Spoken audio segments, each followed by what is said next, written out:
बहुत पहले एक राजू नाम का लड़का अपने दादा दादी के साथ गांव में रहता था। वो बहुत ही आलसी था, कोई काम समय पर नहीं करता और सारे काम कल पे डाल देता था। एक दिन उसकी दादी उसके लिए दूध का ग्लास लाती है। वो फिर अपनी आलस से कहता है, रख दो मैं पी लूंगा। तभी बिल्ली दूध गिरा देती है और पी लेती है। फिर वो सोचता है कि मैं क्या पीऊंगा। अपनी आलस की वजह से उसे हमेशा दिक्कत का सामना करना पड़ता, लेकिन वो नहीं सुधरता था। एक दिन उसकी आलस की वजह से उसे भारी नुकसान हो गया। तो वो सोचने लगा, काश मुझे जादू आता तो मैं सभी काम कर लेता और मुझे कोई नुकसान नहीं होता।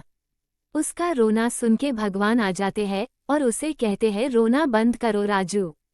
मैं तुम्हें एक जादू की छड़ी दूंगा जो तुम्हें काम करने में मदद करेगा। और वो जादू की छड़ी देखकर राजू बहुत खुश हो जाता है। अब वो अपना सारा काम उस छड़ी से ही करने लगा था। लेकिन उसे छड़ी मिलने के बाद भी उसका आलस नहीं जाता है। एक दिन वो खेत में सो रहा था तो उसके दादाजी ने कहा, मैं बाजार जा रहा हूँ, किसी काम से तुम खेत का ध्यान रखना कि कोई जानवर ना आए और फसल ना खा सके। राजू कहता है, ठीक है मैं ध्यान रखूंगा। फिर दादाजी वहां से चले जाते हैं। राजू फिर से दोबारा सोने लगता है। तभी एक बकरी आ जाती है और फसल चरने लगती है।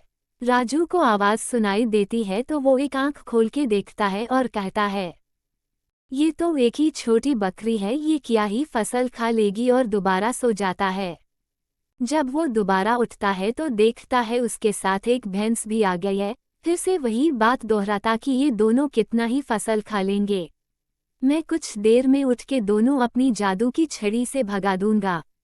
ये बोल के दोबारा सो जाता है। बहुत देर बाद वो उठता है और देखता है खेत में और भी बहुत भैंस और बकरी आ जाते हैं जिन्होंने आधी फसल खा ली थी। वो तुरंत झटके से चारपाई से उठता है और कहता है, अगर मैंने इनको नहीं रोका तो ये सब फसल खा लेंगे। मुझे इनको अभी छड़ी से भगाना होगा। और वो जैसे ही अपनी जादू की छड़ी की तरफ देखता है और पाता है कि वो टूट गई है और परेशान हो जाता है कि मैं अब क्या करूं, नहीं तो ये पूरा खेत चर लेंगी, और रोने लगता है। तभी भगवान दोबारा आ जाते हैं और उससे पूछते हैं, क्या हुआ। तभी राजू बताता है कि मैं इन जानवरों को रोकने ही वाला था जादू से, पर मेरी छड़ी इन्होंने तोड़ दी। भगवान कहते हैं, ये खेत इन जानवरों की वजह से नहीं बल्कि तुम्हारी आलस की वजह से खराब हुआ है। अगर तुम चाहते तो उन्हें रोक सकते थे, लेकिन आलस के कारण तुम नज़रअंदाज करते रहे। तुम जादू से पहली बकरी को ही रोक सकते थे, पर तुमने ऐसा नहीं किया। इसका मतलब यह है कि तुम आलसी हो, जादू भी तुम्हारी आलस का कुछ नहीं कर सकता। इतना कह के भगवान चले जाते हैं।